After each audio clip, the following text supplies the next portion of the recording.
حضرت شاہ نقشبند بخاری رضی اللہ تعالیٰ عنہ ایک مرتبہ کابل میں گئے اور بڑا ہجوم جمع ہو گیا، بہت بڑا مجمع جمع ہو گیا.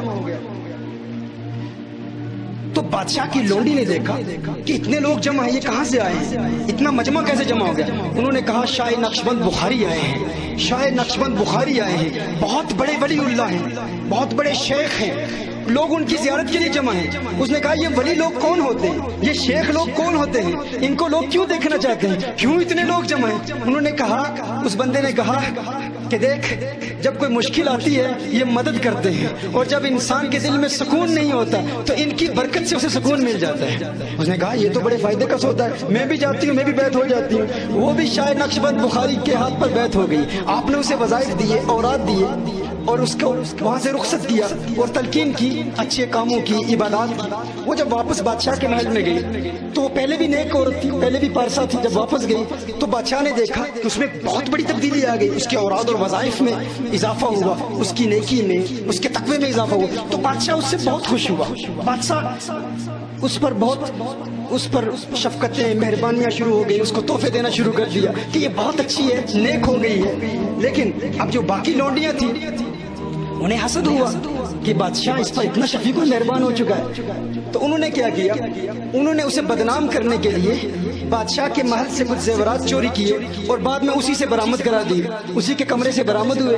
تو بادشاہ نے دیکھا کہ یہ تو چور ہے. بادشاہ کو بہت غصہ آیا اور غصے سے بادشاہ نے کہا کہ میں اس کو نیک سمجھتا تھا، اس کی نمازیں دیکھتا تھا، اس کے روزے دیکھتا تھا، اس کی عبادت دیکھتا، یہ تو دھوکہ دے رہی تھی مجھے، یہ تو مجھے بیوقوف بنا رہی تھی، اس نے تو میرے بادشاہ کے محل سے زیورات چوری کیے. بادشاہ نے کہا اب اسے سزا دی جائے گی. کیا سیدھی سزا دی جائے گی؟ کہا کہ اس کو چھت پر لے جاؤ اور اس کو محل کے چبارے سے چھت کے اوپر سے نیچے پھینک دو اور اس کو قتل کر دو. اس نے بہت سمجھانے کی کوشش کی کہ میں چور نہیں ہوں، میں نے چوری نہیں کی، اس میں میری کوئی خطا نہیں ہے، لیکن کسی نے نہیں سنی. اب کیا ہوا، جب اسے وہاں سے بادشاہ کے خادم نے دھکا دینے کی کوشش کی، دھکا دینے ہی والا تھا، ہاتھ رکھنے ہی والا تھا، تو اس کے ذہن میں یہ بات آ گئی میں تو شاہ نقشبند بخاری کی مریدہ ہوں.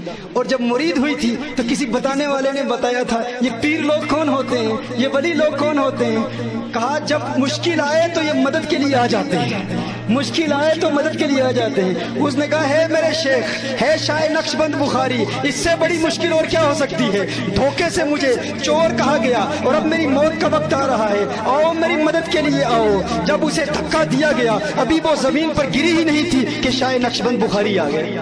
اپنے دامن میں لیا، اسے بچایا. اس نے کہا ہے شاہ نقشبند بخاری آپ کب آئے، آپ کب آئے؟